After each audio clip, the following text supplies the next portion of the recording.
This podcast is brought to you by Conquer Cancer, the ASCO Foundation. Our mission is to accelerate breakthroughs in life-saving research and empower people everywhere to conquer cancer.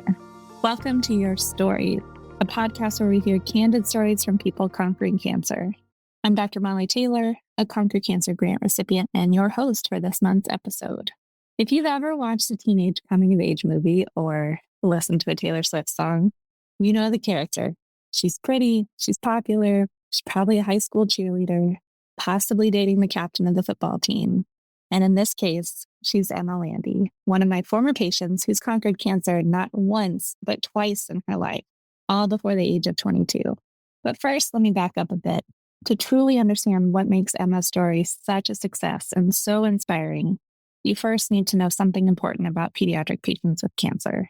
You see, every day I work with adolescents and young adults who are conquering cancer. And every day I see the deep impact and emotional toll that cancer takes on their lives. It's a reality that bears out in statistics. In fact, according to a 2023 study published in JAMA, an estimated 40% of childhood cancer survivors go on to experience depression. Another study, this one in the Journal of Pediatric Psychology, found that 75% of children diagnosed with cancer will cope with PTSD during or after treatment. So it makes it all the more rewarding whenever I see one of my patients go on to build a life that's filled with meaning and joy and a determination to help others. Which brings me back to Emma, whose story offers everyone's favorite plotline, the triumphant comeback. Emma is your oncologist, or I guess former oncologist. I cannot tell you how much it means to me to be with you here today. Well, I am so excited to be here with you as well. This is such like a full circle moment, and I cannot tell you how honored I am to be sitting across from you, but also having this conversation today, because I feel like both of our sides tell the full story. So I'm excited to be able to share that. Yeah, me too. So before we dive in, let's hear where you're joining us from today. Yeah. So I am going to grad school in Phoenix, Arizona right now. So that is where I am joining from. And how about you, Dr. Taylor? The slightly cloudier Seattle. So I am in my office in downtown Seattle, where I do most of my work. Okay, so let's start from the beginning. So you yourself had previously said that before your diagnosis, you were, quote, living the life of a cheesy high school rom-com. So tell us more about where you were in life when you first got your diagnosis and what your initial feelings and thoughts were when you heard those words, you have cancer. Yeah, absolutely. So I was 17 when I started experiencing some symptoms. And at the time, it really was just me having kind of a continuous itching sensation. Didn't really think much of it. I was going to a dermatologist at the time. Everyone was kind of just suspecting it to be maybe some eczema, things like that. And I had a pretty great childhood. That's the best way to put it. I was growing up in the town of Snohomish, Washington with my amazing family, and all my extended family lived within like 5 minutes of us. So it was just really a great environment to grow up. I was doing cheerleading. I was a college commit for softball. I was doing musical theater with my brother. And so really at 17, there was no complaints besides that pesky itching that would not go away.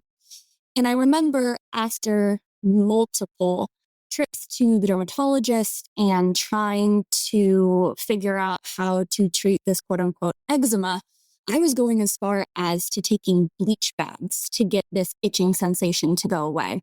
And the dermatologist finally said to me, he was like, Emma, we have basically exacerbated any option that I know of to treat eczema. So why don't we take a chest x-ray and do some blood work and see maybe if there's some issues with your kidney function, things like that. And I remember that my brother and I were at musical theater rehearsal. It was a long one. It was like a 10-hour rehearsal. And I came home and my house was spotless. Now, my parents keep a clean house normally, but this was like different level spotless. And then I really started to get suspicious when I went into my room, and my room was also spotless because my mom always kept care of the house, but my brother and I's rooms were our responsibility. So the fact that that had been cleaned kind of but like something's not right here. And then I went into the kitchen and my dad had cooked my favorite meal. And I was like, okay, there's definitely something going on here. And so we had dinner and dinner was great. And then when dinner was over, my dad asked if my brother and I would come into the living room because we need to have a family meeting. And my initial thought process was, oh goodness, there's been a death in the family. Someone has passed away, because that was kind of the atmosphere that was hovering over everyone. And when we sat down, my dad told us that the doctor had called and they had found tumors in my chest x-ray. And it was to be believed that I had cancer. And I kind of feel like Hollywood actually gets this moment pretty dang right, where the world around you slows, you kind of get tunnel vision, a little dizzy. The only thing you can really hear is your breathing and your heart rate. And I remember that I ended up kind of falling over and my brother caught me and everyone else was crying and they were having all of these moments of panic. But I just had multiple hours of kind of feeling nothing. It was later to look back that it was the start of a panic attack, which I think is a valid reaction in a moment like that. But my initial kind of moments were a lot of just nothing, just a lot of heartbeat, a lot of breathing until I was able to kind of come out of that initial shock.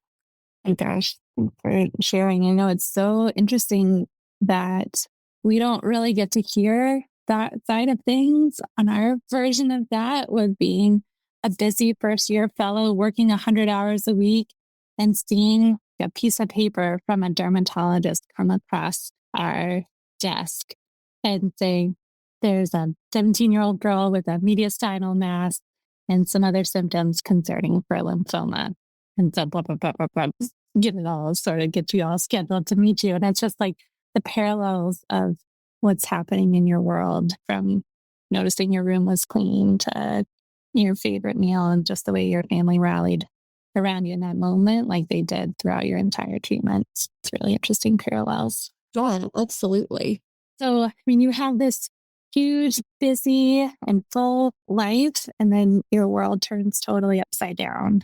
And I think, again, for me, on the oncologist side of things, there are some common themes that happen when people hear this news of a new diagnosis. The shock, like you mentioned, the worry, which sometimes for teenagers is disproportionately held by their parents.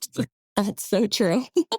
Those are very common, but there is a lot of variability also in how people respond in the days and weeks that follow. So could you tell us, once that initial numbness and shock wore off, what came next for you?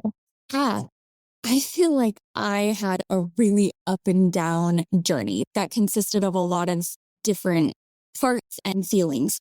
And so after that initial shock kind of wore off, as much as you and the rest of my oncology team really tried to prepare me for what was to come, you really don't know what you don't know. You can think that you know what chemo is going to look like. You can think that you know what those side effects are going to feel like. But until you're actually living it, you don't understand the gravity of it, I guess.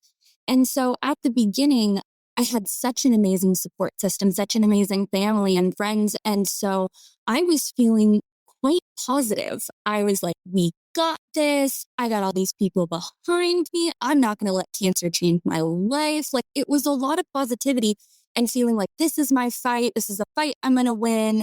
And that was a great way to go into it.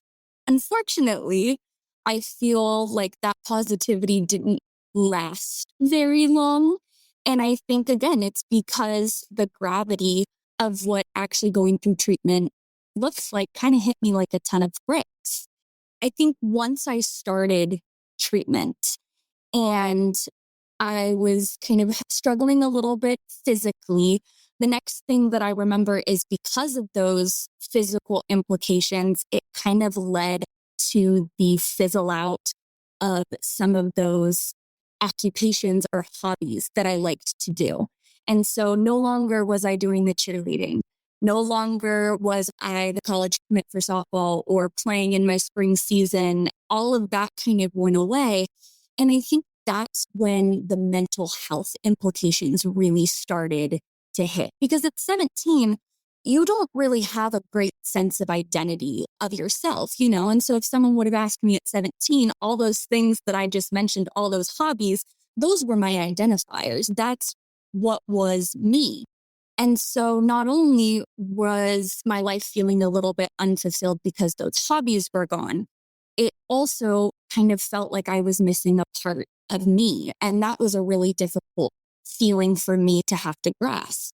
And it sent me kind of in a tailspin for a while, a dark tailspin where I felt like it was really hard to kind of climb out of.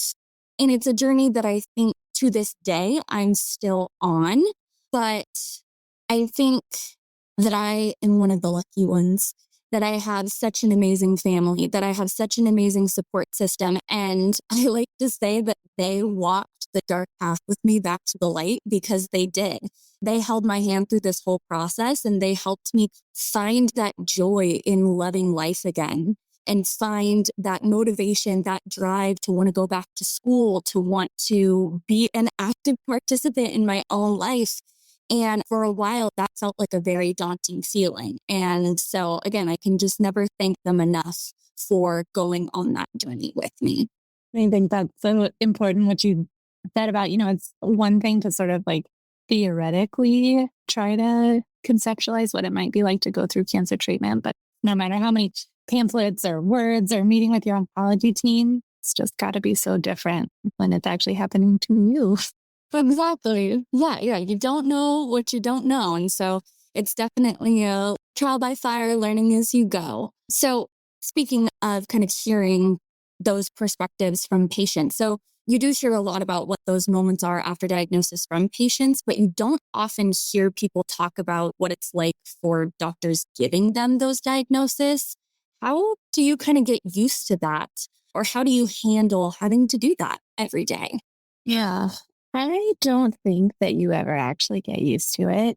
I hope actually that I never get used to it and that my colleagues never get used to it because it is such a vulnerable and intense moment that you're having with people that you're often meeting for the first time and being with them on what is probably the worst day of their lives. And so, that is sort of always painful. But, I think that it sounds super cliche, but it is incredibly meaningful to me and to, I know, people in my field, my colleagues, to be able to be there with those patients and families in that moment because we can help in one way, shape, or form. And so it does feel like it's such an immense privilege that comes with a lot of responsibility, but a huge privilege to be able to be there to walk with people also sometime along that path of darkness from the very beginning. But it does take a toll for sure. Absolutely. I can imagine. I will say having you and my team, that was one of the things that I think I loved most about being treated by my team was that you guys truly made it feel like you were on that journey with me. And I remember that day, which was the worst day of my life and the scariest day of my life. You and the rest of the members of the team just made me feel so comfortable and so supported in that moment. And I can't imagine how it would have felt if that moment would have gone a different direction. And so I hope you never get used to it because what you're doing right now and the way that you handle it means the world to your patients. So I just thought you should know that. Thank you. You make me cry too early in this. We have shared enough tears together. Yeah, I will feel very familiar. You had not one, but two of the worst days of your life. So you had to deal with that news of you have cancer twice. So tell us a little bit about that and whether you noticed a difference in your response the first time compared to when you were told that your cancer had come back. Yes, that was the second worst day of my life. And I still think back to that day that I should have known what was coming for me when I walked in and all three of my oncologists were sitting in the room. I should have known. That should have been my moment. But I will never forget you sitting in the chair and you looking at my family and going, today's going to be a hard appointment. Emma's cancer's back. And I remember I was sitting and I kind of fell back against the wall. And again, it's kind of one of those moments where just the shock sets in and everything else kind of dissipates. But the thing that I think is the key difference between the two is the first time you have fear of the unknown. You don't know what's coming for you. So again, you don't know what you don't know. And so you can think that you know what's coming for you, but to understand the gravity of it, you have to go through it. Well, this time I now have. So I do know what's coming for me. I do know what I'm going to be facing. And I would argue that that is almost worse. I know the pain that's coming. I know the mental health implications, the physical implications, the emotional implications, and having to deal with all of that again was terrifying. If you're going to relapse, there's only one positive. And the positive is that you know how to do it better this time. I knew some of those tips and tricks. I knew for me that peppermint was super helpful for nausea. I knew that lemon drops were super nice to suck on while I'm getting my port flushed or when I'm having chemo because it cuts through kind of that metallic taste. I knew that I needed hobbies that I was able to do from bed to like keep me entertained and keep my mind stimulated. I knew that I needed some more kind of social supports. And so I was making more of an active attempt to have friends come and visit me or me try and connect with friends. The only other benefit to getting cancer twice is it does convince your parents to get you a puppy. That is also super, super helpful in that department. But she was also great for having that social support and having someone to hang out with on those low days. So I guess the difference is you now know, and it does help you prepare for that fight a little bit better. Yeah, I mean, I remember that day like it was yesterday because I wasn't at the hospital that day. We're all over the place as fellows. And so I was across town and I think you were supposed to see Tina, your nurse practitioner that day. And she called me like as soon as she saw your results. And I just like hoofed it and rushed to the hospital as fast as I could. So we had your sort of like the bat signal went up and your team assembled. But what's also something that I haven't really thought about much is similar to your last question, having to give the news of a relapse is also really different because we've known you for 2 years. We know your dad and your mom and your brother, and we love you all. And so it is just sort of like a different flavor of hard and pain to be able to, it's hard to give a hard news to a stranger.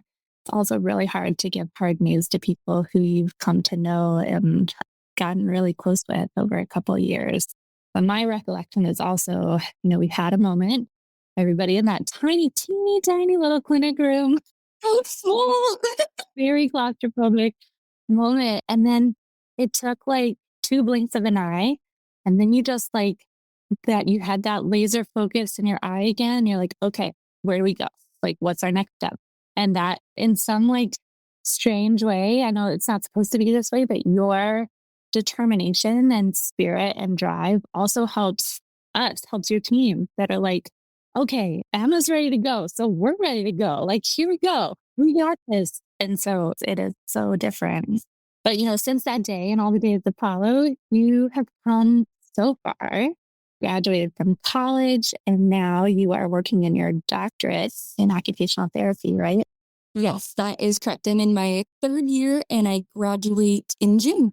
So can you talk a little bit about how your experience, I'm sure it influenced your decision to become an OT, how your experience influenced that? Yeah, absolutely. So I got introduced to the world of OT during and post cancer treatment.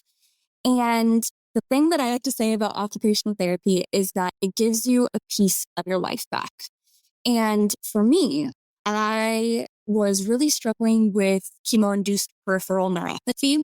And it was presenting as some difficulties with sensation in my fingers, some difficulty with some coordination, dexterity, motor planning in my fingers.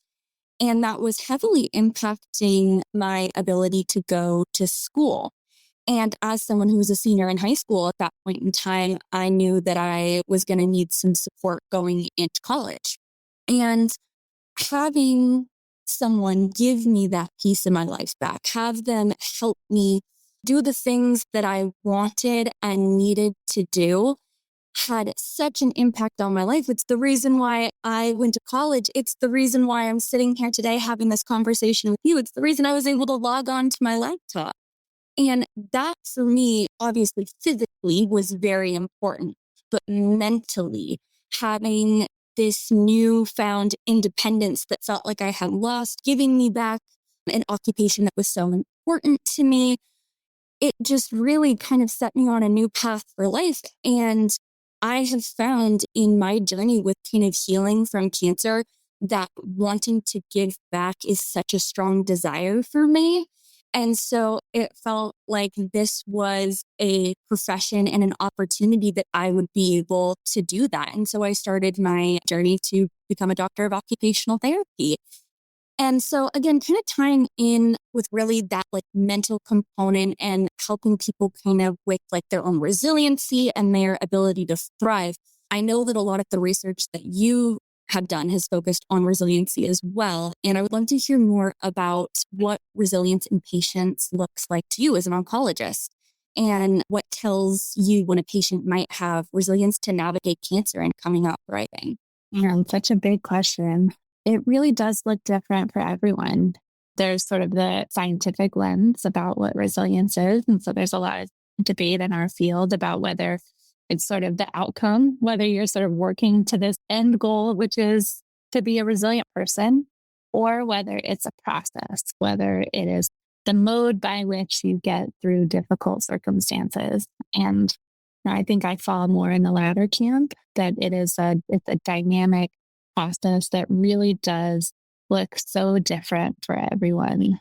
There are, I think, people like you who are so externally positive and articulate, and you are just like this shining light of every room that you walk into. And I think that is, probably like, a textbook of what some people might think of as resilience.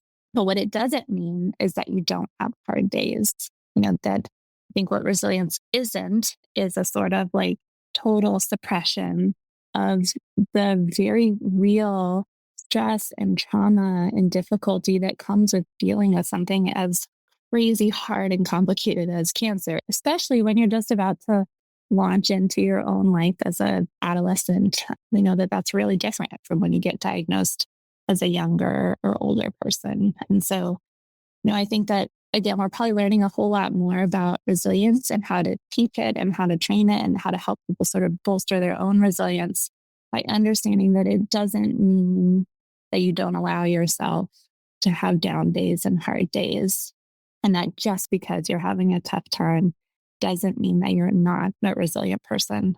And so I think a lot about, what are the tools that we can give people that might be new, sort of new strategies or techniques to use sort of at the beginning, middle, and later on during their cancer journey. But then what are also just some of the already existing sort of resources that people have that we can just kind of remind them to draw from? Like you said, like second time around, I knew I needed my people. I knew I needed my hobbies. I knew I needed my peppermint. Like that's a trifecta right there. Your recipe. But those are all like part of your resilience toolbox that is going to look really different from the person next to you. And so I think just sort of like opening that conversation with people and their caregivers and the people who love them about what are ways that we as the medical team and sort of the larger provider group, what can we do to help just sort of bring a lot of those resilience resources to the surface? There's a lot of people, they're all there. It's just really easy to sort of lose track of them when you're dealing with such a stressful thing. Yeah, absolutely. For sure. It's definitely easy to lose those strategies or find it difficult to access them. Your point in regards to those difficult days, I remember I was sitting during chemo one time and I was reading a book and I was having a particularly bad day. And I read a chapter of this book, and the line was, "Don't let the hard days win." And that has stuck with me ever since. You can have good days, you can have bad days, but it's not letting those hard days win. Yeah. Well, this actually, I think, brings us to the end of this conversation. And so our last question, which is one that Conquer Cancer likes to ask everyone who comes on this podcast or share their story in any way. Emma, what does conquering cancer look like to you? When asked this question, I think I look at it through the lens of a cancer patient or a cancer survivor. And for me, conquering cancer means living. And I don't mean just being alive, because during my cancer treatment, it felt like I was just alive and I was not living. And it took a long time to fall back in love with the concept of living, to fall back in love with my life and all of the wonderful things that were around me. And so even though, yes, we had the markers of time that were like, oh, she's 6 months in remission, she's 8 months in remission, she's a year in remission, I don't feel like I actually conquered cancer until I started living again. And I think that now that I have gotten to that, I view every day as a gift, and that there's just so much that I want to accomplish in this world, I want to do and be a part of.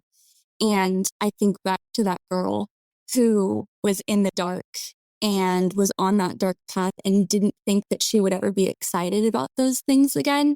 And the fact that I am, that's conquering cancer for me. All right, now it's your turn, Dr. Taylor. What does a world where cancer is conquered look like to you? That's hard to follow, Emma. From where I sit as an oncologist and a researcher, I know, because I see it, that there are so many people around the world who are working furiously to cure cancer. I am so inspired by how sort of focused and driven our field is in developing cures for cancer. And I think, again, from my vantage point in the world, what conquering cancer really looks like is when we're able to decrease the cost of those cures. And so not just financial, but also emotional, social, occupational, educational, when we're able to really sort of reduce the toll that our patients and their families face. Because, I think that, again, we are fortunate, and especially in the pediatric and young adult world, that most people will survive their cancer, but all of them will leave with some kind of scar. And so whether that scar is visible, physical scar, or invisible, like an emotional scar, and I think what conquering cancer looks like to me is when we're able to heal those scars in a way that matters to people. So maybe they're a little less deep or they show a little less. And I think that that's when we'll know that we've gotten there. I love that. I second that. Can I say ditto? Okay, with that, I'm going to wrap us up. Thank you for listening to this podcast, brought to you by Conquer Cancer, the ASCO Foundation. Conquer Cancer is creating a world where cancer is prevented or cured, and every survivor is healthy. You can make a gift at conquer.org/podcast. The participants of this podcast report no conflicts of interest relevant to this podcast. Full disclosures can be found on the episode page on conquer.org. The purpose of this podcast is to educate and to inform. This is not a substitute for professional medical care and is not intended for use in the diagnosis or treatment of individual conditions. Guests on this podcast express their own opinions, experience, and conclusions. Guest statements on the podcast do not express the opinions of ASCO. The mention of any product, service, organization, activity, or therapy should not be construed as an ASCO endorsement.